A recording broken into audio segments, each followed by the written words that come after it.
성도 여러분, 9월의 셋째 날 새벽 묵상 시간에 오신 여러분들을 주님의 이름으로 축복하며 환영합니다. 이 아침에 고요한 시간에 하나님 말씀에 귀 기울일 준비가 되셨습니까? 오늘 새벽 묵상을 통해서도 하나님의 은혜를 풍성히 누리실 수 있는 여러분들이 되실 수 있기를 바랍니다. 오늘 우리는 예레미야 애가를 함께 보게 됩니다. 예레미야 애가서는 전체가 5장으로 구성이 되어 있는데 이것을 나누지 아니하고 통독할 때 하루 만에 다 읽도록 그렇게 되어 있습니다. 오늘 사실 예레미야 애가의 말씀을 하루 만에 소화하는 것은 쉽지 않은 그런 참 무거운 내용이지만 그럼에도 불구하고 우리가 함께 좀 살펴보고요. 여러분들 직접 한번 읽어보실 수 있도록 제가 통독 가이드도 한번 들려드리도록 하겠습니다. 자, 예레미야 애가라고 하는 이 책은 이제 우리말 제목에는 예레미야라는 이름이 들어갑니다만 실제로는 저자가 누구인지는 알 수가 없습니다. 예레미야 본인은 아마도 아닌 것 같습니다. 네, 우리말 제목에 이 예레미야가 들어가게 된 까닭은 최초의 성경 번역본인 70인경이라고 하는 히브리어에서 성경을 당시에 공용어인 그 헬라어로 번역했던 이 70인경이 이것을 예레미야 애가라고 이름 붙이면서 이제 예레미야서 뒤에다가 넣으면서 이제 그렇게 된 건데요. 실제 원래의 구약 성경, 원래의 히브리 성경에서는 예레미야라는 이름이 들어가지 않습니다. 단지 아이카라고 해서 첫 문장인데 슬프다라고 하는 외침입니다. 이것이 이 책의 제목으로 되어 있고요. 그리고 이 책 자체는 예레미야서 뒤에 있는 것이 아니고 히브리 성경에서는 훨씬 뒤에 성문서라고 해서 여러 가지 성경들이 모여 있는 곳에 따로 들어가 있습니다. 그래서 이 학자들이 연구를 해보니까 이 애가서의 내용이 예레미야가 말했다기보다는 아마도 성전이 무너지고 예루살렘이 멸망한 직후에 그곳에서 살아가고 있었던 사람이 적은 것 같다라고 그렇게 추정을 합니다. 예레미야의 경우에는 사실은 애굽으로 이렇게 끌려가는 이제 그런 상황이 되었었거든요. 그래서 아마도 예레미야가 아니라 다른 누군가가 그 예루살렘 성에 남았던 사람이 이것을 쓴 것 같다 이렇게 생각을 하고요. 각 장의 저자가 다른 사람일 것으로 추정을 합니다.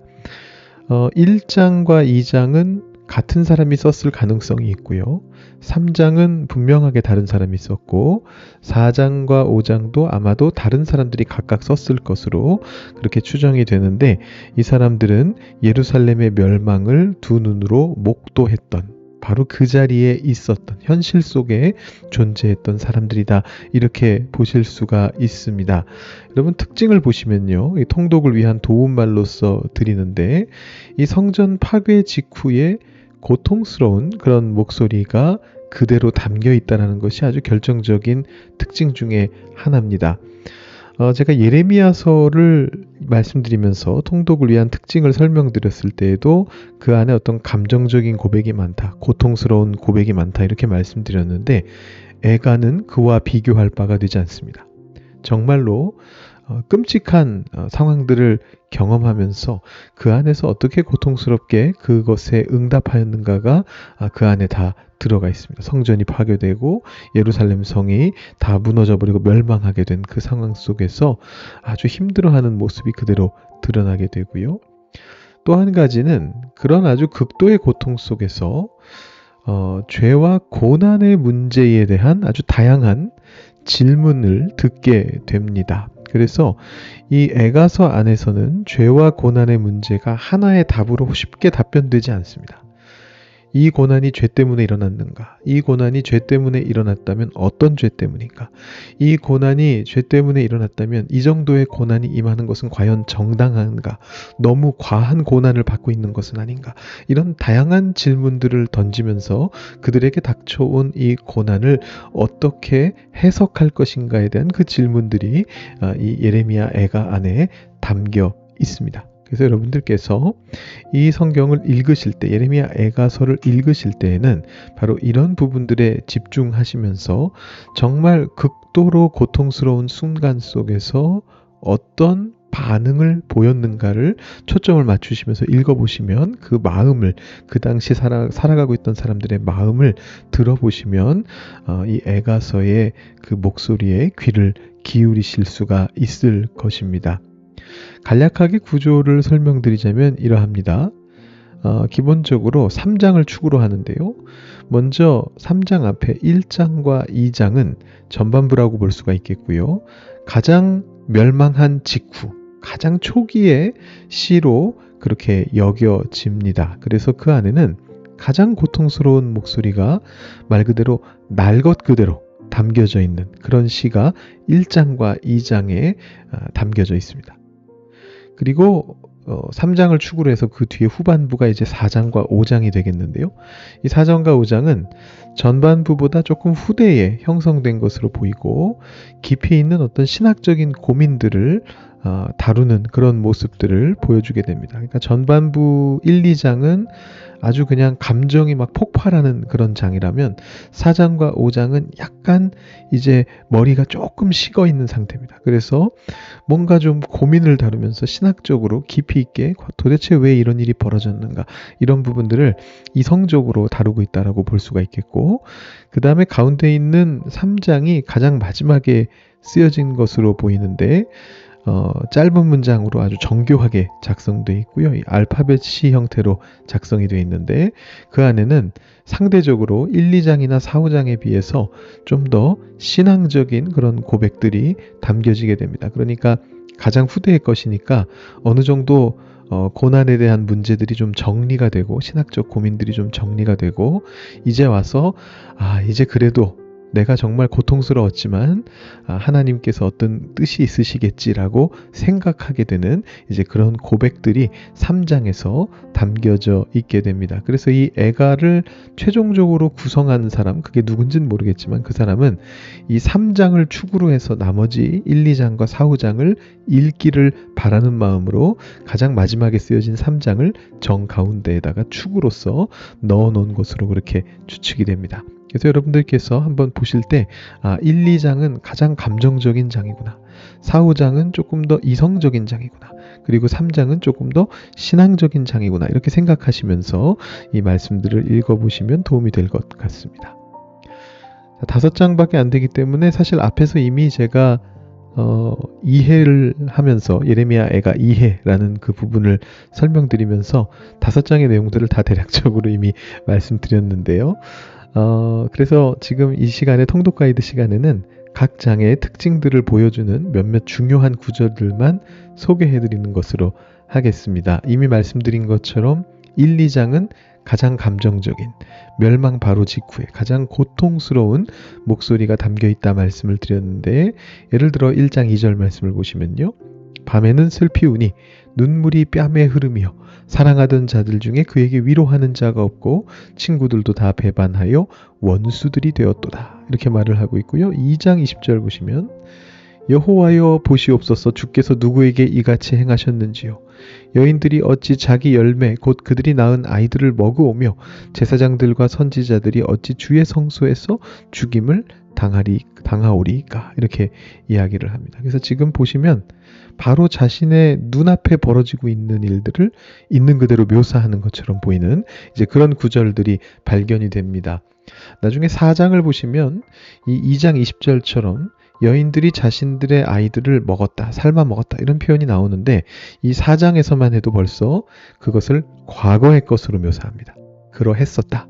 근데 지금 2장에서는 그것이 현실인 것으로 그렇게 묘사가 되고 있습니다. 그래서 예루살렘 멸망 직후에 가장 고통스러운 순간에 대한 묘사가 1장과 2장에 나오고 있다 보실 수가 있고요. 반면에 4장, 5장으로 가면 조금 더 이성적이고 신학적인 얘기들이 나옵니다. 22절, 4장 22절 보시면 딸 시온아, 네 죄악의 형벌이 다하였으니 주께서 다시는 너로 사로잡혀가지 아니하게 하시리로다. 딸 에돔아, 주께서 네 죄악을 벌하시며 네 허물을 드러내시리로다. 어제 말씀에서 말씀드린 것처럼 에돔에 대한 심판을 선포함으로써 시온에 대한 구원의 가능성을 드러내고 있는 그런 구절이고요. 또 5장 22절, 이것은 가장 마지막 절인데 사실 이 5장 22절의 해석에 대해서는 많은 이론이 있습니다. 읽어보시면 주께서 우리를 아주 버리셨사오며 우리에게 진노하심이 참으로 크시니이다. 이렇게 끝나는데, 자, 이 예레미야가 전체를 이 문장으로 끝내고 있거든요. 근데 내용이 좀 부정적이잖아요. 주님이 우리를 아주 버리셨다고 그렇게 이야기를 하기 때문에 이것이 반어법인지 혹은 뒤에 열린 결말인지 아니면 정말로 하나님께서 우리를 버리셨다라는 그런 고백으로 끝이 나는 건지, 이것에 대해서는 여러 가지 해석이 있습니다만, 아무튼 여기에서 지금 신학적 고민을 하고 있다. 우리의 지금 이 상황이 주님이 우리를 완전히 버리신 상황인가에 대한 어떤 이성적 고민을 하고 있다는 것을 잘 보여주는 절이 바로 이 5장 22절입니다. 자, 그렇다면 3장은 어떤 내용이라고 말씀드렸죠? 바로 비교적 신앙적인 목소리가 담겨 있고 짧은 문장으로 정교하게 쓰여져 있다 되어 있는데요. 일단 짧다라는 것은 딱 보시는 순간 보이실 거예요. 제가 3장 23절과 26절을 저 위에다 적어놨는데 1장, 2장, 4장, 5장에 비해서 일단 짧죠. 이제 문장 자체가 짧고요. 그 다음에 그 내용을 보시면 이것들이 아침마다 새로우니 주의 성실하심이 크시도소이다. 아주 유명한 우리 찬양으로 잘 알려진 구절이고요. 26절도 보시면 사람이 여호와의 구원을 바라고 잠잠히 기다림이 좋도다. 그러니까 이 내용들은 3장에서 가장 긍정적인 구절만 제가 가져온 거긴 한데 다른 구절들은 4, 5장처럼 조금 그런 모호한 얘기들도 있습니다. 그런데 어쨌든 이런 고백이 나올 수 있을 만큼 조금 더 후대에, 그래서 마음이 좀 가라앉고 이성적으로도 어느 정도 정리가 되고 신학적으로도 어느 정도 정리가 된 시점에서 가장 마지막에 이 3장이 쓰여졌다는 것을 여러분들이 보실 수가 있습니다. 자, 이렇게 보시면서 여러분들께서 직접 한번 읽어보시는데 이 사람들의 마음에 집중하면서 읽어보시면 좋을 것 같고요. 시간이 많이 흘렀는데 저희 간단하게 말씀 묵상 살펴보고 마무리하도록 하죠. 가장 슬픈 구절을 한번 보도록 하겠습니다. 예레미야가 2장 1절부터 8절까지의 말씀 제가 한번 봉독해 드립니다. 슬프다. 주께서 어찌 그리 진노하사 딸 시온을 구름으로 덮으셨는가. 이스라엘의 아름다움을 하늘에서 땅에 던지셨으며 그의 진노의 날에 그의 발판을 기억하지 아니하셨도다. 주께서 야곱의 모든 거처들을 삼키시고 긍휼히 여기지 아니하셨으며 노하사 딸 유다의 견고한 성체들을 허물어 땅에 엎으시고 나라와 그 지도자들을 욕되게 하셨도다. 맹렬한 진노로 이스라엘의 모든 뿔을 자르셨으며 원수 앞에서 그의 오른손을 뒤로 거두어 들이시고 맹렬한 불이 사방으로 불사름같이 야곱을 불사르셨도다. 원수같이 그의 활을 당기고 대적처럼 그의 오른손을 들고 서서 눈에 드는 아름다운 모든 사람을 죽이셨으며 딸 시온의 장막에 그의 노를 불처럼 쏟으셨도다. 주께서 원수같이 되어 이스라엘을 삼키셨으며 그 모든 궁궐들을 삼키셨고 견고한 성들을 무너뜨리사 딸 유다의 근심과 애통을 더하셨도다. 주께서 그의 초막을 동산처럼 헐어버리시며 그의 절기를 피하셨도다. 여호와께서 시온에서 절기와 안식일을 잊어버리게 하시며 그가 진노하사 왕과 제사장을 멸시하셨도다. 여호와께서 또 자기 제단을 버리시며 자기 성소를 미워하시며 궁전의 성벽들을 원수의 손에 넘기셨음에 그들이 여호와의 전에서 떠들기를 절기의 날과 같이 하였도다. 여호와께서 딸 시온의 성벽을 헐기로 결심하시고 줄을 띄고 무너뜨리는 일에서 손을 거두지 아니하사 성벽과 성곽으로 통곡하게 하셨음에 그들이 함께 쇠하였도다. 아멘. 네, 앞서 말씀드린 것처럼 에가서, 특히 그 중에서도 1장과 2장은 이스라엘이 처했던 가장 처참한 순간에 대한 기록을 담고 있습니다. 자, 이 가장 처참한 순간이 어느 정도로 처참했는가 한번 제가 간단하게 요약해서 보여드리겠습니다. 우선 남유다라는 왕국이 멸망했습니다. 예루살렘이라고 하는 도성이 멸망했습니다. 완벽하게 멸망했습니다. 심지어 그 안에 있었던 성전은 무너져 버렸고 이교도들에 의해서 짓밟혀 버렸습니다. 결과적으로 시온 신학은 철저히 파괴되었습니다. 자, 이 시온 신학이라는 것이 무엇인지 제가 예레미야서 설명드릴 때 그리고 수요신앙 강좌를 통해서 말씀드린 바가 있는데요. 하나님께서 지키시는 하나님의 도성, 하나님의 성전은 결코 무너지지 않는다라는 어떤 그런 신학이었죠. 그런데 성도 무너졌고 왕국도 무너졌고 성전도 무너져 버렸습니다. 그러므로 시온 신학은 완전히 파괴되었습니다. 게다가 모든 높은 계급의 사람들이 다 포로가 되었습니다. 그래서 남은 자들은 먹을 것이 없는 상태로 궁핍한 가운데 버려졌습니다. 어느 정도냐 하면 앞에서 보여드렸듯이 자기 자식을 먹어야 될 정도가 되었습니다. 자, 그러니까 지금 총체적인 난국이죠. 모든 것들이 다 가장 처참한 순간에 처해져 있습니다. 나라도 망했고 성도 망했고 성전도 무너졌고 신학적으로도 완전히 파괴되어 버렸고 그리고 사람들은 포로가 되어 가거나 아니면 그저 먹을 것도 없는 상태에서 자기 자식을 먹어야 될 정도로 정말 끔찍한 상황 속에 버려진 그런 상황입니다. 자, 이보다 더 처참하기도 쉽지 않습니다. 그런데 여기에서 더 무서운 생각을 하게 됩니다. 그것은 바로 이 의심인데요. 이 처참함의 기획자가 만약에 하나님이시라면 이라는 중대한 의심입니다. 수요신앙 강좌에서 저희가 의심을 많이 다뤘는데 이 주제에 대해서는 아주 자세하게는 다루지를 못했습니다. 비슷한 주제를 다루기는 했는데 욥에 대한 이야기를 다루면서 하나님의 존재에 대한 의심보다도 하나님이 안 계시면 어떡하지라는 의심보다도 더 큰 의심이 바로 하나님의 어떤 본성에 대한 의심이다라는 그런 말씀을 드렸는데 여기에서는 그거보다 더 큰 문제죠. 하나님이 단순히 선하지 않으신 정도가 아니라 하나님이 나의 적이 되어버리신 그런 무서운 상황을 말하고 있습니다. 보시면 아까 읽은 말씀에 계속해서 그런 말씀이 나옵니다. 주님께서 원수같이 대적처럼 되셨다. 주님이 자기 제단을 버리셨다. 자기 성소를 미워하셨다. 여호와께서 딸 시온의 성벽을 헐어버리기로 결심하셨다. 이런 말씀 얘기들이 계속해서 반복적으로 나오고 있습니다. 하나님이 나의 대적이 된 상황입니다. 얼마나 무서운 상황입니까? 자, 이런 경우에 우리가 어떻게 하나님 앞으로 나아갈 수 있을까요? 지금 시간이 많지 않아서 자세하게 다룰 수는 없는데요. 사실 답은 단순합니다. 이 고난의 때에 우리가 의심을 넘어서 하나님을 만나는 아주 극도로 처참한 고난의 때에 하나님을 만날 수 있는 특별한 비법이나 왕도는 없습니다. 제가 그런 답을 드릴래야 드릴 수가 없습니다. 그런 건 없습니다.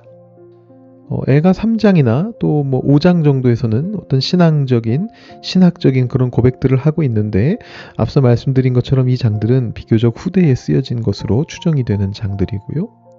1장과 2장 그리고 그 직후 정도로 추정되는 4장 이 시들을 읽어보시면 아주 극히 처절한 슬픔과 의심과 고통의 고백들로 그냥 가득 차 있습니다. 신앙적 고백이라는 걸 할 수 있는 여유 자체가 없습니다. 너무너무 힘들거든요. 너무너무 슬프기 때문입니다. 자, 이런 상황 속에서 당신 왜 슬퍼하면서 신앙적 고백을 못하느냐라고 말한다는 것은 이미 크나큰 잘못이에요. 자신의 안에 있는 그 슬픔과 의심과 고통을 그저 고백하는 것만으로도 이미 그는 충분한 신앙적 고백을 하고 있는 상황이다라는 것을 기억할 필요가 있습니다.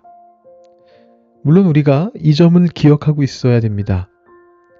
그렇게 슬퍼하고 있는 우리의 곁에 하나님께서도 함께 슬퍼하고 계신다라는 것입니다.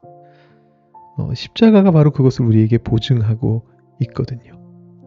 예수님께서는 그 우리의 고통을 일거에 없애버리신 것이 아니고 당신께서 그 고통을 가져가서 당신께서 그 고통을 지시는 것을 통해서 십자가를 지시는 것을 통해서 하나님이 우리와 함께하고 계심을 증명하셨습니다. 우리가 고난의 순간에 십자가를 바라볼 때마다 우리 안에 있는 의심을 넘어서서 이것이 보여야 되는데 물론 아까 말씀드린 것처럼 그것이 안 보일 수도 있습니다. 가려질 수도 있습니다. 너무너무 힘들기 때문에. 그러나 우리가 평소에 십자가를 묵상하는 것을 통해서 우리의 그 크나큰 고통과 크나큰 슬픔 속에도 하나님이 그 고통을 같이 하고 계시고 같이 슬퍼하고 계신다는 것을 우리가 기억하는 가운데 이 고난의 때로 들어서게 된다면 우리가 우리의 마음을 하나님 앞에 토로하면서 하나님의 위로가 오는 그날을 기다릴 수 있을 것입니다. 쉬운 일은 아니지만 어제 말씀과 마찬가지 결론인데요. 우리의 연약한 기대가 우리의 희미한 기대가 하나님의 위대하심을 통해서 진실이 되기를 기다리는 그 마음을 가지고 우리가 이 고난의 때들을 넘어가실 수 있게 되기를 바랍니다. 오늘 좀 시간이 많이 초과됐는데요. 여러분들 그래도 계속해서 한번 기도해 보시고 묵상해 보시면서 이 주제로 함께 생각해 보시고 그리고 예레미야에 가서 한번 통독해 보시면서 그 고난의 때를 겪은 사람들의 마음을 한번 되새겨 보시는 그런 시간 되시면 좋겠습니다. 기도하고 묵상하시겠습니다.